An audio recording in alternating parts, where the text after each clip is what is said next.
안녕하세요. 이집사입니다. 오늘 다루게 될 내용은 목사이자 미국의 저명한 UFO 연구가 스트랜지스 박사가 금성인 발토호의 우주선에서 접하게 된 로버트 케네디 암살과 관련된 내용입니다.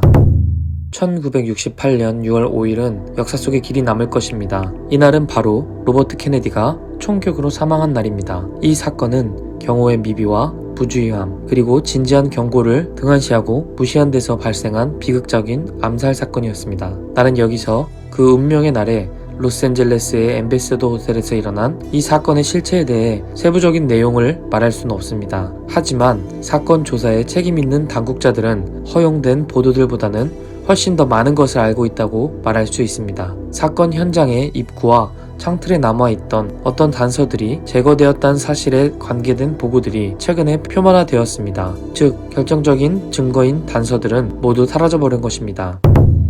발토호의 우주선에 방문했을 때 이야기입니다. 발토호 집무실은 아주 넓고 쾌적했으며 눈높이 되는 곳에 대형 컬러 스크린 장치 같은 것이 설치되어 있었습니다. 그는 내게 편안하게 있으라고 하면서 내가 결코 개인적으로 알고 있지 못하던 UFO 관련 정보들을 말해주기 시작했습니다. 이런 정보들은 예를 들자면 지구 공동설이라든가 블랙홀의 신비, 버뮤다 삼각역의 비밀 등에 대한 것이었고, 그것은 내가 나중에 지필이나 녹음을 통해 밝히게 될 것입니다. 또한 내가 로버트 케네디의 편지를 발토호에게 전달한 이후 두 사람은 로스앤젤레스에서 만났다고 이야기해 주었습니다.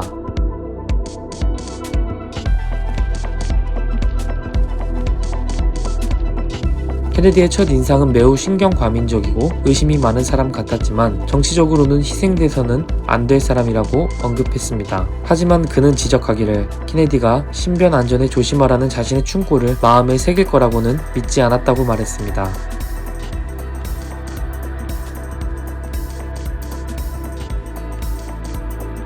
이때 그의 표정은 매우 서글퍼 보였습니다. 나는 이런 그의 모습을 전에는 본 적이 없었습니다. 저녁 때가 다가오자 우리 모두는 큰 방에 소집되었고 그곳에 있는 대형 영상 장치가 켜졌습니다. 화면에 나타난 장면은 지구상의 어떤 호텔에 맞춰져 있었는데 그곳은 바로 캘리포니아의 LA에 있는 엠베서더 호텔이었습니다. 화면 속에 비치는 그곳의 모습은 커다란 동요와 흥분 그리고 혼란의 도가니였습니다. 나는 나중에야 이해하게 되었지만 당시 곧 일어나게 될 그 비극적인 사건을 모든 이들이 보고 들을 수 있도록 그 우주선에서 지상의 장면을 원격 수신하고 있었던 것입니다. 발토호는 언급하기를 로버트 케네디와 직접 만났을 때 그가 자신이 대통령이 될 수 있겠느냐고 물어와 이렇게 답변했었다고 합니다. 케네디, 당신은 4년 후에 선거에서 승리하여 대통령 자리에 오를 수 있을 것입니다. 하지만 올해는 선거 전의 정치 유세 현장에서 멀리 벗어나 조용한 곳에 머물러 있는 것이 좋겠습니다. 부디 그렇게 하시길 바랍니다. 그는 이렇게 거듭 반복해서 케네디에게 충고했다고 합니다. 발토호는 자신의 경고를 무시한 케네디의 신변에 대해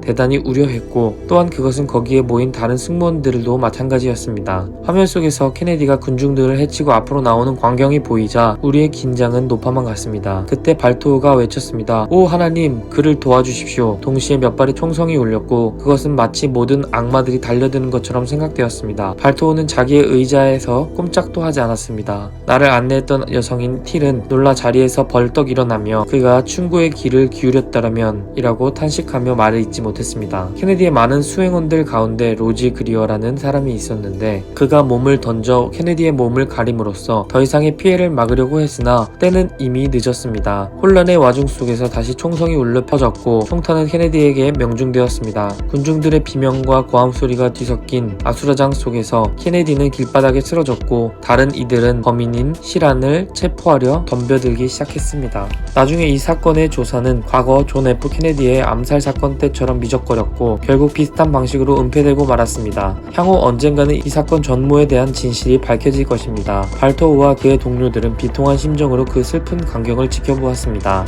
케네디의 시신이 그 호텔에서 들려나가는 장면이 보인 후에 화면은 꺼졌습니다. 발토호는 나를 똑바로 쳐다보며 입을 열었습니다. 프랭크, 전능하신 하나님의 지속적인 가호가 없이는 자기의 생명을 제대로 다할 수가 없습니다. 당신은 그분의 아들인 예수 그리스도의 도움과 가호에 의지해야 하지만 우리는 그분의 신성한 힘에 의해 직접 보호를 받고 있습니다. 프랭크, 당신은 자신의 영적인 안녕을 위해서는 날마다 이러한 가호를 받는 것이 중요할 뿐만 아니라 반드시 필요하다는 것을 알아야 합니다. 그리고 당신은 이 지구라는 행성 위에서 수행해야 할 커다란 사명을 가지고 있습니다. 당신이 루시퍼의 세계에 직접적인 위협 위협이 되므로 장차 그의 어두운 힘에 맞닥뜨리게 될 것입니다. 그리스도가 몸으로 보여준 그의 가르침을 실천하십시오. 그리고 그의 신성한 삶 속으로 들어가 그처럼 되십시오. 우리가 힘닿는 데까지 당신을 도울 것이지만 결정은 당신이 해야만 합니다. 당신이 잘못된 결정을 하거나 실수를 하더라도 그러한 시행착오를 통해서 배우십시오. 그런 다음에 당신의 주님인 예수 그리스도가 어둠의 행위에 열중해 있는 자들과는 별도로 여러분을 위해 예정해 놓은 영적 완성의 계단으로 계속 올라가십시오.